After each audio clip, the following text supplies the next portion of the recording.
The government is still currently shut down, and I have a foolproof way to open it back up.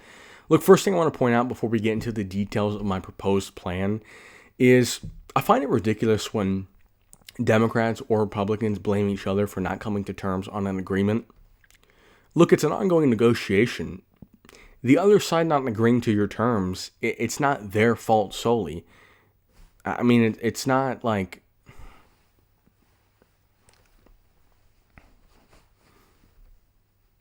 the government is still currently shut down, and I have a foolproof way to open it back up.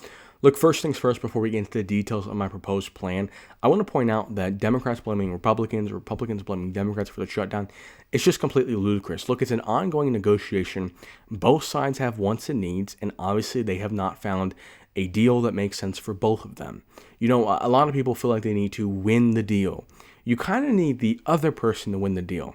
If I'm trading you an item, you know, I'm giving you an iPhone and you're giving me something back I don't want, I'm not going to accept the deal. For you to get the iPhone, for you to get me to sign on to this deal, I need to get something I want. A lot of people focus on what they want. You need to focus on what the other person wants. So with that said, here's a deal. And it's going to be much more expansive. You know, we're going to be covering a few different topics that they're not even negotiating right now, but I think would make sense for both of them. That would make both sides be able to brag to their base and say, look, I won. I'm a great negotiator. So first thing, and this is immigration related, which hasn't really been a topic of discussion for this current bill, continuing resolution, the CR, is Trump would get some wall funding. Now, how much? I don't care. I don't think he cares. All I think would matter is, can he go on Twitter and say, look, I'm such a great negotiator. I wasn't even asking for this. I got $80 million for the wall. I get to protect our citizens. Win for Trump. Now, Democrats get no National Guard or ICE in Democratic cities. I think that'd be a win for them. And that could honestly, that's not a bad thing for Trump, because here's what he could say. He could say, look, the Democratic cities are too far gone, and I'm going to use all of our tax dollars keeping Republican states safe. So the Republicans can say, oh, okay, well, the illegals, they can stay with the Democrats, but we're going to stay safe. I think it's a win-win. The Democrats get to run their states and cities how they want. They don't want ICE there. They don't want National Guard there. Fine. Democrats get what they want. They'll sprinkle some money for the border wall, whatever. And I think it's a win-win for both sides on immigration. Now, the ACA cuts, which is the kind of the topic of discussion, I'm not going to really get into the specifics on this because the Republicans are saying it's healthcare for illegal immigrants. That's what the Democrats want back in the CR. The Democrats are saying that it is not for legal immigrants. I did look into this, and both are lying. Both are at least being deceptive. It is for visa holders, so legal non-citizens. Now, the Republicans just call those illegal immigrants. They're not. A legal immigrant means that you are breaking some sort of law. You're not legally here. Visa holders are legally here, so they're not illegal aliens.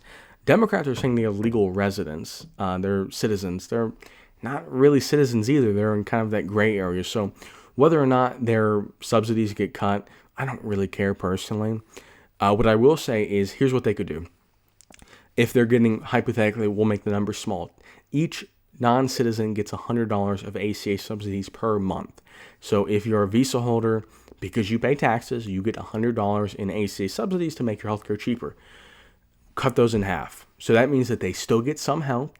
Democrats can go to their people and say, look, Trump's in charge. He's a rogue dictator, whatever. This is the best we can get. Trump can say, look, we just saved $100 bajillion, and Elon Musk will tweet out how much they saved. So I think both get the win there. And here's kind of a third thing that I think would be a massive win for both, and that is that we would cap prescription drug prices. You can only mark it up 200%. So if it costs $100 to make, you can charge $200. Well, I said that wrong. It would actually be charging $300. Anyways, you get the point. We cap it at whatever, 150%, 100%, 200% markup from what it costs. And although it usually, like, price controls would sound like more of a Democrat, a super left-wing thing, a lot of Republicans, especially the boomer types in the rural areas that rely a lot on prescription medication, if they cap the top 50, right now it's the top 8 or 10, have some price controls in terms of how much insulin can cost. If they cap the top 50, all the Democrats would be on board with that. They might even not care about the AC subsidies. They'd say, this is such a big win for us. that we would do it. And what Trump can say, because his voters usually don't see hypocrisy that often, even though they say that they love free markets and they're anti-socialist, anti-communist, free markets, etc., he can say, look, I did what the Democrats never could do, and I fixed healthcare.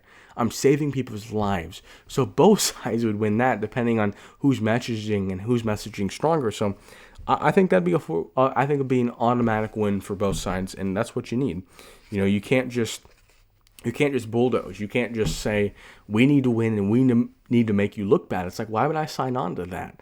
If you need my signature, now if you don't need my signature, do whatever you want.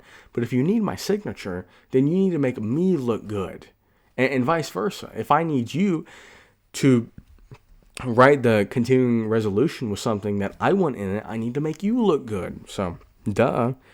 Next thing we're talking about is why the No Kings protest should be tacitly celebrated by conservatives and Republicans. Now you're like, what? Why would they support this? And here's my point. And I've got a few examples.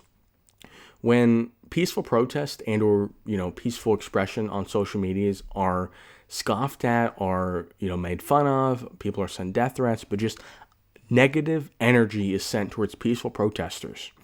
I'm not referring to the cause that they're protesting for. I'm not referring to the no king aspect of it. You can definitely disagree with it. You can definitely say, yeah, I like the people who are protesting. I support their right to peacefully protest. I disagree. I don't think Trump's a king. That's perfectly fine. I'm not saying that anytime anyone protests, you have to wear a shirt and say, yes, you're correct. No. You do have to some degree support that, because if you don't support that, if you don't support their right to do it, if you need to, go over the top and make fun of them, etc., what you get, and we've seen this in the last 5 years on both sides. A lot of Trump supporters in 2020 thought that Trump won the election. They were censored on social media, and then January 6th happened, and a lot of violence from that. Same thing with, Colin Kaepernick and police brutality. They tried to peacefully protest. A lot of people, conservatives, said, don't do it. We don't like you protesting. We don't think you should be able to protest.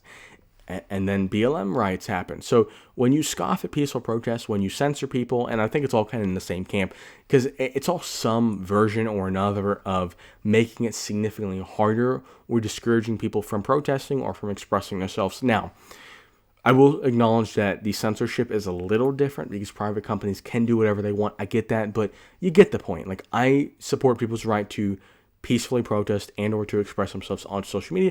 I don't think there should be any censorship. I don't think people should be scoffing at protesters. Disagree with them, that's fine. That's usually not what's happening. When people talk about the Colin Kaepernick protest, there was a lot of negative energy around that. When people were saying that Donald Trump won the election, there was a lot of negative energy about that. And it's like, look, are these people wrong? Were the January 6th wrong? Were the BLM rioters wrong? Were the No Kings protesters wrong? Probably. A lot of exaggerations, a lot of hyperbole. Totally botching that word, but you get the point. Hyperbole. That's not even a word. Hyperly. You get the point. So with that being said, I think kind of the gist I'm getting at is when you don't let people, and you're like, oh, well, technically we're allowing them literally to, legally they can. Yeah, I get legally they're still able to peacefully protest, but you're making it a lot harder. And when people are very energized, just let them talk. Let them talk, let them, blah about whatever, and they'll eventually shut up. Now, the next topic that I am going to get into is how gerrymandering is kind of fake. And what I mean by that is not that gerrymandering doesn't happen, but I see Republicans saying that the Democrats are gerrymandering in XYZ in the Northeast, and I see Democrats saying that the Republicans are gerrymandering and they're changing the states in Texas. You know what I found interesting? So in the 2024 election, and look, I get people don't directly vote down party lines, but at the most part they do. Trump won 49.8% of the vote. So he won essentially half. Pretty much half of the people that voted for Trump. The Republicans control 50.5% of the House of Representatives. How much more even could you get it? I mean, honestly, and the reason why it's a little bit higher, the 49.8 and the 50.5 are essentially the same number, is because in the presidential election, you're going to have 2 to 3% third party, but the third party never wins a House seat. And you could argue, technically, you could say, well, actually, that's unfair because there's gerrymandering for the Democrats and Republicans against the third party, I guess, because they always get 2 to 3% and they never have representation. For the most part, maybe they will get one seat soon. There is one in the Senate, but not in the House. So, look, 50.5% of the House of Representative members are Republican. I think that's pretty fair. I don't know how much fairer you could get if you're a Republican. If you get 50% of presidential vote, how much of the House and Senate do you want? Right now they've got 53% of the Senate, 50.5% of the House. I think that's pretty fair. You could make the argument that it should be like exactly the same. Okay, I guess, but we're not really changed much, and there's always going to be some margin of error. The Senate Republicans are a little more popular than Trump. That's why they got 53 versus 50 or 49.8. And same thing with the House of Representative members. So I don't really think everybody talks about gerrymandering as it's this big issue. It's not. Kamala Harris won 48% of the vote. The Democrats have 49% of the House, and they have 47% of the Senate. It seems pretty fair to me. And here's my final topic I wanted to talk about, and that is how the vast majority of the population wants lower taxes. Makes sense. But they also want increased social programs. Look, I find this ridiculous because I'll see people that are government employees, they're teachers, they're policemen, they're firefighters, who generally are like, man, I hate paying taxes. I don't like paying my property taxes. I don't like paying this tax, the gas tax. It's like, you use all those services, and if you're a teacher, or if you're a firefighter, if you're a police officer, your salary is paid fully by the taxpayer. So when taxes get raised, they have more funds to pay you. And if they cut funds, they're going to have to cut something. They're going to have to, most of the pay is the teachers, the firemen, the police officers, the roads, et cetera, et cetera. So I always find it ridiculous when you have people, and I see this all the time. They say, I want to pay less taxes. But I also don't like our community. We don't have any mental health care providers, and, we can't afford it, and we don't have the health care, and we don't have the police officers. It's like, yeah, you're not going to have good social programs when you don't pay a lot in taxes. How would that even work? So you want to pay no taxes. A lot of people don't want to pay any income tax. If you ask people, what would you pay? They'd all say zero. Okay, but then they also want safe communities. They also want firefighters to come quickly. They also want teachers to make more money. It's always ironic when teachers specifically will say, I think I should get paid more. And then 10 minutes later say, I think taxes should be lower. It's like, or especially property taxes. Property taxes are one of the main contributors for teacher salaries. It's like, you can't have both. You can't have high quality social programs and then also low taxes. You have to pick and choose. No, you could say, I want to pay the same amount of taxes, but I do want the programs to get better, to get more efficient, maybe cut some waste. Okay, I get that. But for the most part, if you're not willing to pay more in taxes, you shouldn't really expect better outcomes, better programs. It's a give and take. If you put more money into a system, generally you're going to get higher paid teachers. You're going to get more teachers. Same thing with police officers. A lot of people on the far left, they want to defund the police, but then in the same breath, they think police should get more training. So you don't want to pay them a lot of money. You want to pay them $50,000, $60,000, $70,000 a year to work long hours and crazy hours, weekends, nights, etc. And you want them to do all this training, absorbent amounts of training, to have a college degree, etc., but you don't want to pay them more money. You want to defund them, so you want them to get paid less and to have to jump through more hoops. Does that make any sense? If you want the police to be better at their job, and better is subjective because maybe you think police inherently cause more disruption to community, which I disagree with, but if that's your argument, fine.